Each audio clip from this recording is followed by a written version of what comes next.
ಚಂದ್ರಗುಪ್ತರು ಚಾಣಕ್ಯರ ಹತ್ರ ಹೀಗೆ ಕೇಳ್ತಾರೆ, ಒಂದು ಮೇಲ್ ಆ್ಯಂಡ್ ಫೀಮೇಲ್ ಒಂದಾಗೋದು ಸಹ ತಪ್ಪಾಗುತ್ತಾ ಅಂತ. ಅದಕ್ಕೆ ಚಾಣಕ್ಯರು, ಇಲ್ಲ, ಒಂದು ಸಾಧಾರಣ ವ್ಯಕ್ತಿಗೆ ಅದು ತುಂಬ ನಾರ್ಮಲ್. ಆದರೆ ಯಾರು ಒಂದು ಉತ್ತಮವಾದ ವ್ಯಕ್ತಿ ಆಗೋಕ್ಕೆ ಲಕ್ಷ್ಯ ಇಟ್ಕೊಳ್ತಾರೋ ಅವ್ರಿಗೆ ಇದು ಖಂಡಿತ ಹಾನಿ ಉಂಟು ಮಾಡುತ್ತೆ.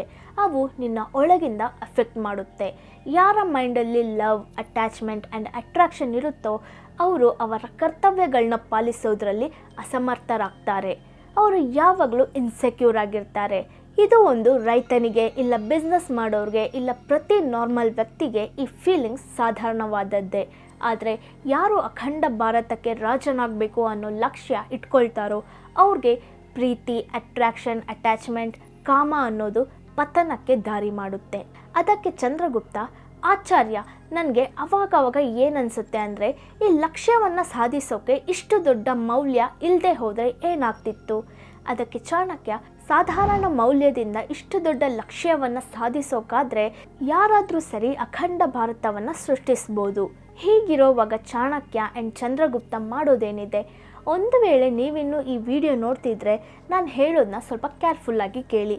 ನೀವೊಂದು ನಾರ್ಮಲ್ ಆದ ಲೈಫ್ನ ಬದುಕಬೇಕು ಅಂದ್ಕೊಂಡ್ರೆ ಆ್ಯಂಡ್ 30,000 to 40,000 ಸಂಪಾದನೆ ಮಾಡಬೇಕು ಅಂದ್ಕೊಂಡ್ರೆ ಈ ಫೀಲಿಂಗ್ಸಿಂದ ನೀವೇನು ಸೋತು ಹೋಗಲ್ಲ. ಆದರೆ ನೀವೇನಾದರೂ ನಿಮ್ಮ ಲೈಫಲ್ಲಿ ದೊಡ್ಡ ಗೋಲ್ನ ಸೆಟ್ ಮಾಡ್ಕೊಂಡಿದ್ರೆ ಈ ಫೀಲಿಂಗ್ಸಿಂದ ನೀವು ಎಲ್ಲೋ ಒಂದು ಕಡೆ ಸ್ಟಾಪ್ ಆಗಬೇಕಿರುತ್ತೆ. ನೀವು ಎಷ್ಟೋ ಮಂತ್ಸ್ ಇಲ್ಲ ಇಯರ್ಸಿಂದ ಅಚೀವ್ ಮಾಡಬೇಕು ಅಂದ್ಕೊಂಡಿದ್ದನ್ನು ಇಂತಹ ಫೀಲಿಂಗ್ಸ್ ಎಂಡ್ ಮಾಡ್ಬೋದು.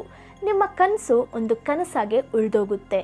ಒಂದು ವ್ಯಕ್ತಿ ಜೊತೆ ಲೈಫ್ ಮೊತ್ತ ಇರೋದು ನಿಮ್ಮ ಡ್ರೀಮ್ ಆಗಿರುತ್ತೆ. ನನಗೆ ಲೈಫಲ್ಲಿ ಅವರಿದ್ದರೆ ಸಾಕು, ಅವ್ರನ್ನ ಬಿಟ್ಟು ಬೇರೇನೂ ಬೇಡ ಅನಿಸುತ್ತೆ, ಅವ್ರ ಮೇಲೆ ನನಗೆ ತುಂಬ ಫೀಲಿಂಗ್ಸ್ ಇದೆ ಅಂತ ಅಂದ್ಕೊಳ್ತೀರ.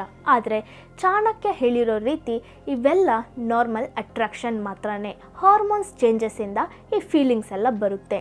ನೀವು ಒಂದು ಸಾರಿ ಒಬ್ರಿಗೆ ಅಟ್ರಾಕ್ಟ್ ಆದರೆ ನಿಮ್ಮ ಮೈಂಡಲ್ಲಿ ಯಾವಾಗಲೂ ಥಾಟ್ಸ್ ಆ್ಯಂಡ್ ಫೀಲಿಂಗ್ಸ್ ಬರ್ತಿರುತ್ತೆ. ನೀವು ಇನ್ಸೆಕ್ಯೂರ್ ಆಗಿ ಫೀಲ್ ಆಗ್ತಿರ್ತೀರ. ಇದು ನಿಮ್ಮ ಲೈಫ್ ಆ್ಯಂಡ್ ನೀವು ಮಾತ್ರನೇ ನಿಮ್ಮ ಲೈಫಲ್ಲಿ ಏನು ಮಾಡಬೇಕು ಅನ್ನೋದನ್ನ ಡಿಸೈಡ್ ಮಾಡ್ಬೋದು ಅನ್ನೋ ವಿಷಯನ ಸಹ ಮರ್ತೋಗ್ತೀರಾ.